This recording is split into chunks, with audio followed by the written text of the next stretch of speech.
পাইছোঁ মই দৰাই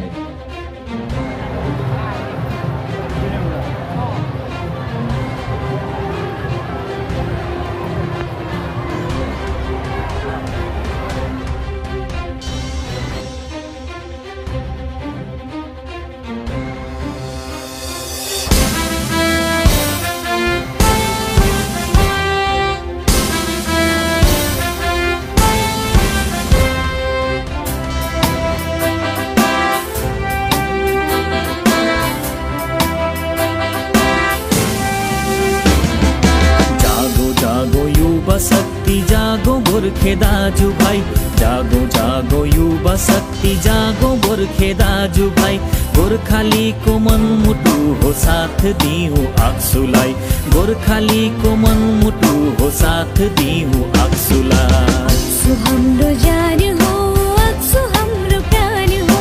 आक्सु हाम्रो जान हो आक्सु हाम्रो प्राण हो आक्सु हाम्रो मन हो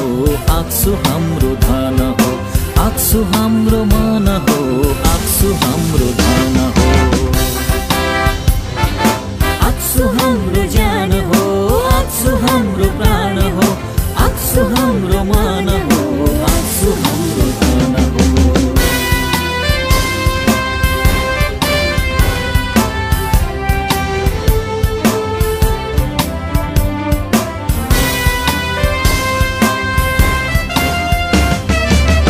देशको इतिहासमा नयाँ पाठ कोर्नु छ यो देशको इतिहासमा नयाँ पाठ कोर्नु छ यो देशको साहित्यमा नयाँ शब्द जोड्नु छ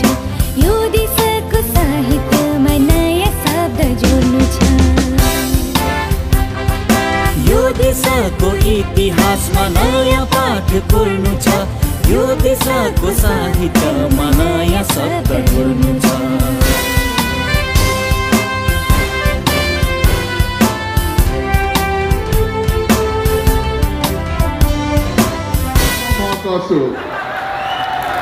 त्यत्रो मान्छे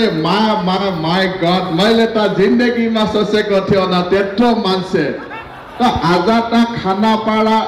2 घण्टाको लागि पुरा बन्द त दे भागिन दे पता আরে দুয়ারের কোনো কারণ নাই কেবল হরিশ্চার অভাব হরিশ্চা লাগিব হরিশ্চা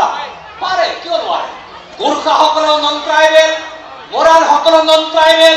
মতক সকলো নন ট্রাইবেল গুজরাট বংশী সকলো নন ট্রাইবেল সেই তিনিটা নন ট্রাইবেল প্ৰায় অটোনমাস কাউন্সিল দিব পাৰে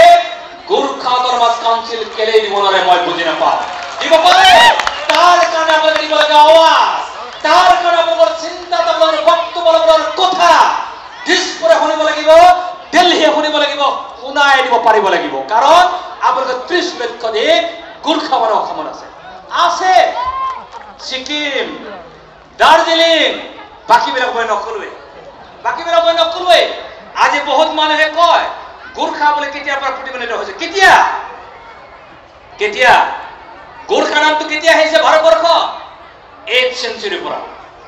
8th century সন্তক গোৰক্ষনাথে কৈছিল এই গোৰ্খা নাম ছিল 8th century 8th century Gorkha নামেৰে নামকৰণ পোৱা জাতি আজি ডাউটফুল ভোটাৰ কিয় why কিয় আজি গোৰ্খা মানুহে ক'ব লাগে হয় মই ভাৰতীয় বুলি পৰিচয় দিবৰ কাৰণে কাগজ বিচাৰি থাকিব লগা হৈছে কাগজ দিব লগা হৈছে কিয় দিব লাগে কাগজ আমি ভাৰতীয় আমি অসমীয়া আমি অসমত বসবাস কৰিছো আমি ভাৰতবৰ্ষত বসবাস কৰিছো আমি কাগজ দিবলৈ নাই আমাৰ ভাৰতীয় নাগৰিক হিচাপে আমাক প্ৰমাণ কৰক দিয়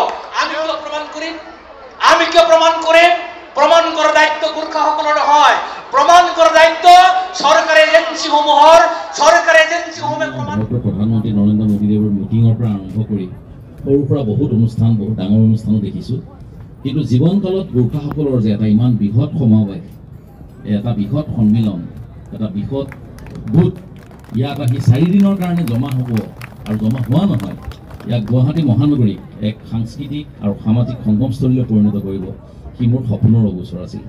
এইটো কাৰণে বিশেষকৈ মই আকসুৰ নেতৃত্ব গোৰ্খা ডেভেলপমেণ্ট কাউন্সিলৰ নেতৃত্ব ইয়াত তেখেতসকলৰ নামবোৰ আছে